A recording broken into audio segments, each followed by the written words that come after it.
So I've got a little bit of good news and a little bit of bad news, but overall, I've got a lot of confusing news because the IRS just released a list of vehicles that qualify for tax credits based on their MSRP cap. So each trim level is defined what the applicable MSRP cap will be for that trim of that model. Now, this is following manufacturers providing information by trim level to the government. And if you recall, the Inflation Reduction Act of 2022 does require that the Secretary make decisions on certain areas of these tax credits. So one of those things was how to define what a vehicle is. Of course, we had sedans, SUVs, trucks, and others. So if your vehicle fell into sedan category or other category, it would have a $55,000 MSRP cap. If it was a van, an SUV, or a truck, it would have an $80,000 cap. Now, in the legislation, it did say that they would be using guidance from the EPA to help determine what exactly a vehicle is. So for all of this time, we've been looking at EPA classification of these vehicles. For example, the Mach-E traditionally has been listed as a wagon. That would fall under the category of others, meaning a $55,000 MSRP cap. However, the newer version of the Mach-E, a 2022, is listed on the EPA's website as an SUV.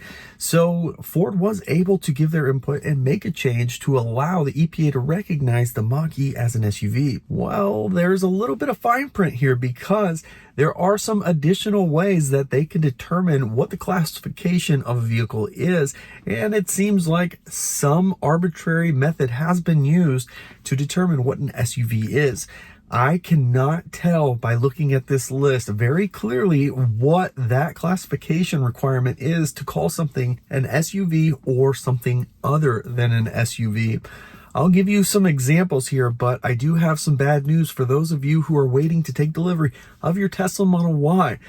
Many people are not going to qualify for the $7,500 tax credit of a Tesla Model Y for one very specific reason. Now, I have provided a link in the description, so you are welcome to look at this information for yourself and to keep an eye on it as it will continue to be updated as more information is made available to the government and they release that information here online. So as you can see, these are all the manufacturers that have entered into a written agreement to become a qualified manufacturer. It is important to note that even if a vehicle is listed below, that does not mean it does or does not qualify for half or all of the tax credits. This just means that the manufacturer has provided the information and they believe they may be qualifying for tax credits. What you will also find on this list is companies like General Motors, Kia, Mazda, Mercedes. They have provided a written agreement to become a qualified manufacturer, but they have not yet submitted their list of specific makes and models that are potentially eligible. So this list, again, does not guarantee that any of these cars qualify for any or all of the tax credits. With that said, let's dive into a little bit of detail because there's a really strange story to be told when looking at this list. The nice thing for Ford customers is this is pretty straightforward. You're going to get $80,000 whether you get an F-150 Lightning, an E-Transit, an Escape plug-in hybrid. But as we had assumed previously, the Mach-E will be limited to $55,000 MSRP cap. Now this is interesting because the 2022 and newer Mach-E now shows as an SUV on EPA's website.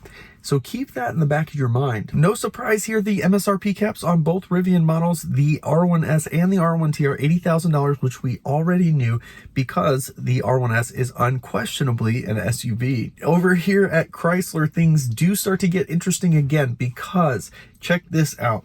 The Pacifica Hybrid, which absolutely is a 3-row and it is a van, gets an $80,000 MSRP cap. The Jeep Wrangler 4xe, that gets an $80,000 MSRP cap because it's classified as an SUV. And of course, the Grand Cherokee 4xe is also an SUV, so $80,000 MSRP. And over here on Tesla, this is where we're going to start really getting people upset because there are some very interesting classifications here for the Tesla Model Y. The Model 3, of course, no matter which variant you have, is a $55,000 MSRP cap. What's interesting here, though, The Model 3 Performance isn't even listed on this list, just the standard range and the long range. So Tesla didn't even provide information on the Performance because it's not going to qualify. But when we look down at the Model Y, this is where things start getting a little bit interesting. For starters, we now have 3 variants of the 7-seat version of the Model Y: the all-wheel drive, the long range, and the Performance. As you recall, the all-wheel drive Model Y was the short run from Giga Austin once they started releasing cars from there. So this was what people are sometimes calling a standard range all-wheel drive Model Y. That was from Giga Austin for a short period of time. The long range, of course, then would be the long range all-wheel drive, and the Performance. It is listed here as a 7-seat option, which is interesting because you cannot order a Performance with a 7-seat option as it sits today.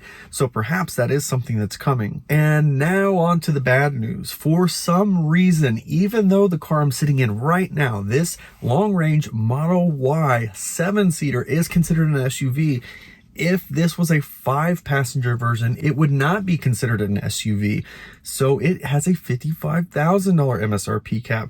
So the all-wheel drive Model Y, the long-range Model Y, and the Performance Model Y, all with 5-seat configuration, have a $55,000 MSRP cap.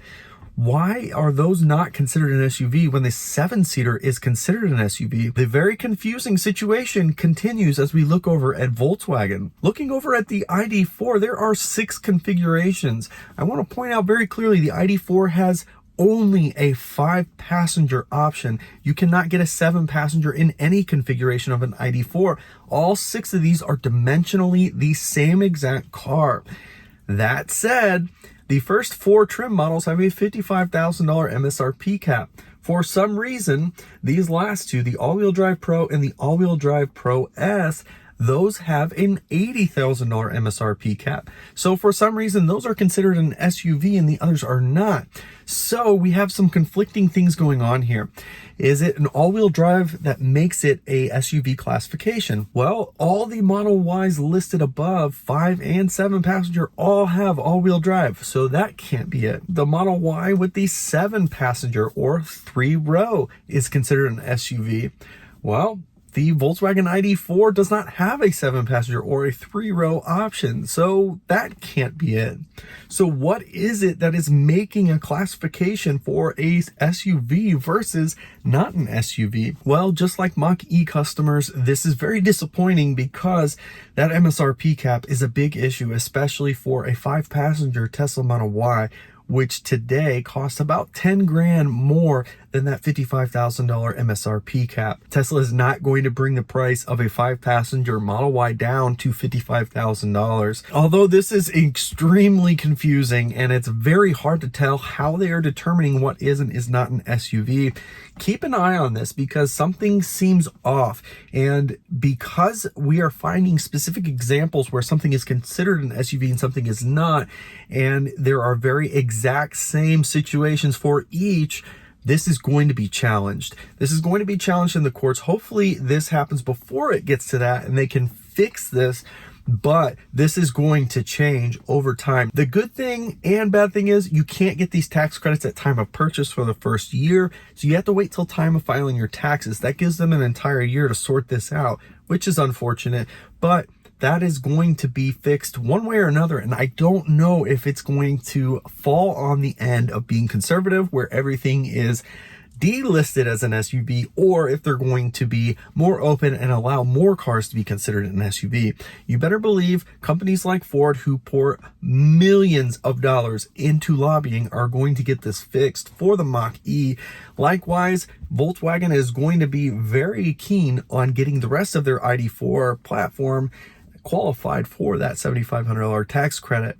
Those MSRP caps are vital for success in achieving these because most of these cars that are SUVs are going to be above that $55,000 price tag. So obviously not the best news for you today, but this is not only confusing, but of course this is new. So we've got to keep an eye on this and find out what happens next. Of course, if you like this video, give it the thumbs up. If you haven't already, of course, subscribe to the channel as we continue to post content regularly.